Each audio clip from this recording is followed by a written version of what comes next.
Hello dear students, welcome to R S career academy. আজ তোমাদেরকে করাবো এএনএম জিএনএম এর ফিজিক্যাল সায়েন্সের ফার্স্ট ক্লাস পদার্থের পরিমাণ, এবং তোমাদের ফিজিক্যাল সায়েন্স থেকে টোটাল 25 মার্কের কোশ্চেন আসবে। 15টা হলো 1 মার্কের কোশ্চেন, 15 × 1 মানে 15, আর 5টা আসবে 2 মার্কের কোশ্চেন, মানে সেখানে 10টা। এর মানে ফিজিক্যাল সায়েন্স থেকে টোটাল 25টা কোশ্চেন আসবে, মানে 25 মার্কের আসবে। 20খানা কোশ্চেন 25 মার্ক। তার জন্য তোমাদের জন্য আমি নিয়ে এসেছি যে ফিজিক্যাল সায়েন্সের ফুল কোর্স, এবং আজকে হবে এপিসোড 1, আর এপিসোড 1-এ বোঝানো হবে যে পদার্থের পরিমাপ, আর এই চ্যাপ্টারের এটা হলো ফার্স্ট ক্লাস। তাহলে পদার্থের পরিমাপ মানে পদার্থ কাকে বলা হয়? তোমরা আশেপাশে যা কিছু দেখে থাকো, মানে ইন্দ্রিয় গ্রাহ্য, মানে চোখে দেখো নাহলে হাতে নাড়ো, সেগুলাই হলো পদার্থ। মানে যে কিছু একটা স্থান দখল করে থাকে তাকেই বলা হয় পদার্থ। আর আমি এই চ্যাপ্টারে পড়ব ফার্স্ট যে পয়েন্ট, সেটা হলো ভৌত রাশি। আর একটা কথা দিচ্ছি, যতটুকু আমি পড়াবো তার মধ্য থেকেই পরীক্ষায় প্রশ্ন আসবে। তার জন্য তোমরা খাতা এবং পেন নাও, এবং চ্যাপ্টারের নাম দাও যে পদার্থের পরিমাণ, এবং মেন একটা হেডিং দাও, 4টি বক্স করে, তারপর লেখো যে ভৌত রাশি। আর ভৌত রাশি মানে রাশি কাকে বলা হয় এবার জানবো। রাশি তাকেই বলা হয় যে পরিমাপযোগ্য, মানে যাকে পরিমাপ করা হয়। আর প্রাকৃতিক বিষয়কেই ভৌত রাশি বলা হয়। পরীক্ষায় পড়বে না, কিন্তু আমাকে জানতে হবে যে রাশি কাকে বলা হয়। তো রাশি তাকেই বলবো যাকে মাপা হয়, সেই সব প্রাকৃতিক বিষয়কে ভৌত রাশি বলা হয়। এখন তুমি যদি বলো যে আমি যে পরিমাপযোগ্য কাঠকে মাপতে পারি, কাঠ, তারপর যদি বলি জল, এগুলাকে কি আমি রাশি বলবো? না, এগুলো আমি রাশি বলবো না। আমি বলবো কাঠের আমি কি মাপি? ভর মাপি, তাই ভরকে আমি রাশি বলবো। বা জলের আমি ভর মাপি, বা জলের আমি আয়তন মাপি, বা জলের আমি ঘনত্ব মাপি, তাহলে ভর, আয়তন, ঘনত্ব এগুলা হলো রাশি। তাহলে প্রথমে জানলাম যে রাশি কাকে বলে। রাশি তাকেই বলে পরিমাপযোগ্য প্রাকৃতিক বিষয়কেই ভৌত রাশি বলে। আর উদাহরণ কি? উদাহরণ হলো দৈর্ঘ্য, ভর, তারপর সময়, তারপর উষ্ণতা, তারপর ঘনত্ব, তারপর আয়তন, তারপর সরণ, তারপর বেগ। এখান থেকে পরীক্ষায় কি কোশ্চেন আসবে? পরীক্ষায় কোশ্চেন আসবে এমসিকিউ, এদের মধ্যে কোনটা রাশি। অপশান থাকবে কাঠ, জল, টেবিল, তারপর দৈর্ঘ্য। তাহলে অ্যান্সার হবে আমার দৈর্ঘ্য। আশা করি বুঝে গেছো।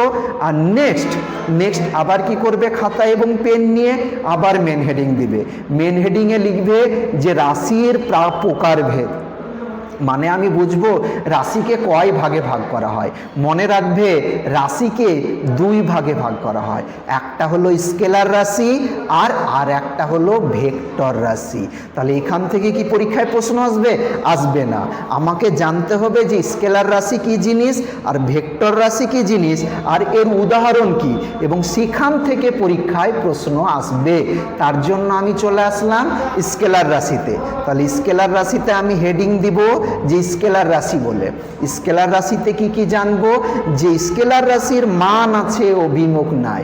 যদি তোমাকে বলে যে স্কেলার রাশি কাকে বলে, তাহলে তুমি বলবে যেসব রাশির মান আছে কিন্তু অভিমুখ নেই, সেই সব রাশিকে বলা হয় স্কেলার রাশি। আর স্কেলার রাশি মনে রেখো যে আমাদের সাধারণ যোগ বা বিয়োগ বীজগণিতের নিয়মে হয়। মানে নর্মালি যেমন আমরা যোগ বিয়োগ করি, সেই সব যোগ বিয়োগ বীজগণিতের নিয়মেই স্কেলার রাশি যোগ বিয়োগ করা হয় বীজগণিতিক নিয়ম অনুসারে।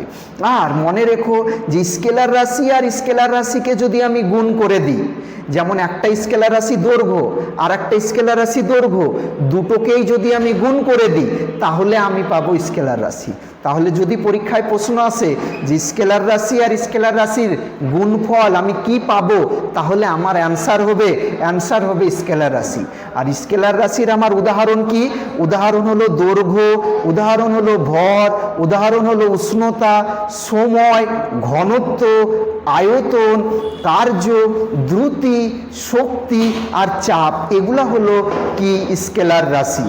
তা পরীক্ষায় প্রশ্ন আসবে কি, পরীক্ষায় প্রশ্ন আসবে 4টে অপশান থাকবে, দিয়ে বলবে যে এদের মধ্যে কোনটি স্কেলার রাশি, তার মধ্যে যদি এগুলা থাকে তাহলে তোমার অ্যান্সার এদের মধ্যে একটা হবে। তাহলে স্কেলার রাশি কি জিনিস জানলাম। এবার আমি জানবো যে ভেক্টর রাশি কি। তাহলে মনে রেখো, ভেক্টর রাশির মান আছে কিন্তু অভিমুখ ভেক্টর রাশির মান এবং অভিমুখ দুই আছে। যখন আমি স্কেলার রাশি পড়িয়েছি তখন স্কেলার রাশিতে বলেছি যে মান আছে কিন্তু অভিমুখ নেই। তার ভেক্টর রাশিতে কি জানবো, মান আর অভিমুখ দুই আছে। তাহলে যেসব রাশির মান এবং অভিমুখ দুই আছে তাকে বলা হয় ভেক্টর রাশি। এখন যে ভেক্টর রাশির যোগ বা বিয়োগ যদি করি তাহলে বীজগণিতের সাধারণ নিয়ম অনুসারে হয় না, এটা মনে রেখো যে ভেক্টর রাশির যোগ বা বিয়োগ বীজগণিতের সাধারণ নিয়ম অনুসারে হয় না। আর একটা কথা মনে রেখো যে ভেক্টর রাশি আর ভেক্টর রাশিকে যদি আমি গুণ করে ফেলি তাহলে কোনো হতেও পারে স্কেলার রাশি, হতেও পারে ভেক্টর রাশি, কিন্তু দুটি স্কেলার রাশিকে যদি আমি গুণ করি সবসময় আমি একটা স্কেলার রাশি পাবো। আর এখন আমি জানবো যে কি, যে ভেক্টর রাশির উদাহরণ। তো মনে রেখো ভেক্টর রাশির উদাহরণ হলো সরণ, বেগ, ত্বরণ, বল, ভরবেগ, মন্দন, ভার বা ওজন, টর্ক। এখানে আমি একটা উদাহরণ নিয়ে আলোচনা করি বেগ। আর বেগ কি কোনো একটা দিকে ছুটবে, তাহলে এর মান তো আছেই, দেখা গেল 10, আর কোন দিকে যাচ্ছে সেটাও নির্দেশ করে। তাই আমি বলি যে ভেক্টর রাশির মান এবং অভিমুখ দুই আছে। এখন আমি জানবো যে মাত্রাহীন রাশি, মানে মাত্রা নাই কোন কোন রাশির। তবে মনে রাখবে যে কোণ আর ঘনকোণ, পরীক্ষায় প্রশ্ন আসবে যে মাত্রা নাই কিন্তু একক আছে, এমন কোন রাশি আছে, তাহলে বলবে কোণ আর ঘনকোণ। তাহলে আশা করি বুঝগায়ও। এবার হলো একক জানবো। রাশি বুঝে গেলাম, রাশি কাকে বলে, রাশির প্রকারভেদ আর রাশির উদাহরণ। এবার জানবো একক কাকে বলে, এককের প্রকারভেদ এবং উদাহরণ। একক মনে রেখো, ধরে নাও তোমার একটা জামা আছে, তাহলে জামাটার দৈর্ঘ্য যদি বলি যে জামাটার দৈর্ঘ্য যদি বলি 10, তাহলে কি তুমি কিছু বুঝবে? না, বুঝবে না। তোমার বাবার একটা জায়গা আছে, জায়গার যদি বলি 10, তাহলে কি তুমি বুঝবে? বুঝবে না। কিন্তু 10-এর পাশে যদি বলি কাঠা বা বিঘে, তাহলে আমি বুঝবো। এই যে কাঠা আর বিঘে, এই জিনিসটাই হলো একক। তাহলে একক বুঝেছো, একক কি জিনিস। দেখা গেল আমি তোমাকে চিনি আনতে বললাম, যদি বলি চিনি 10 এনো, তাহলে তুমি বুঝতে পারবে না। যখনই আমি যদি বলি 10 কেজি আনো বা 10 গ্রাম আনো, তখন তুমি বুঝে যাবে যে আমি সঠিক কি বলতে চেয়েছি। আর যে পাশে সংখ্যার পাশে যে আমি রাশিটা নিচ্ছি সেটাই হলো একক। আর একককে আবার দুই ভাগে ভাগ করা হয়, একটা হলো মৌলিক একক আর একটা হলো লব্ধ একক। তাহলে এককের কয় ভাগে ভাগ? মৌলিক একক আর লব্ধ একক। মৌলিক একককে আবার প্রাথমিক এককও বলা হয়। মনে রেখো মৌলিক একক, মেন মৌলিক একক হলো দৈর্ঘ্য, ভর আর সময়। এই তিনটি হলো মেন মৌলিক একক। আর লব্ধ একক কোনগুলা? মৌলিক একক দিয়ে যে একক তৈরি হয় সেগুলাই হলো লব্ধ একক। পরীক্ষায় কি প্রশ্ন আসবে লব্ধ একক কাকে বলে? আসবে না। তবে মনে রেখো লব্ধ একক কি দিয়ে তৈরি হয়? মৌলিক একক দিয়ে। এখন আমি জানবো লব্ধ এককের উদাহরণ। লব্ধ এককের উদাহরণ হলো বেগ, ত্বরণ, বল, আয়তন, ক্ষমতা, আধান, কম্পাঙ্ক, চুম্বক মেরু, এই সবগুলো হলো লব্ধ একক। আর মৌলিক একক কারো উপর নির্ভর করে না, নিজের উপর নির্ভর করে। সেটা হলো দৈর্ঘ্য, ভর আর সময়। কখনো কখনো অপশানে দৈর্ঘ্য না দিয়ে দেয় যদি দূরত্ব, একই জিনিস। তাহলে আমার দূরত্ব মৌলিক একক কোনটি? দূরত্ব ও আলোকবর্ষ তোমাকে মুখস্থ রাখতে হবে।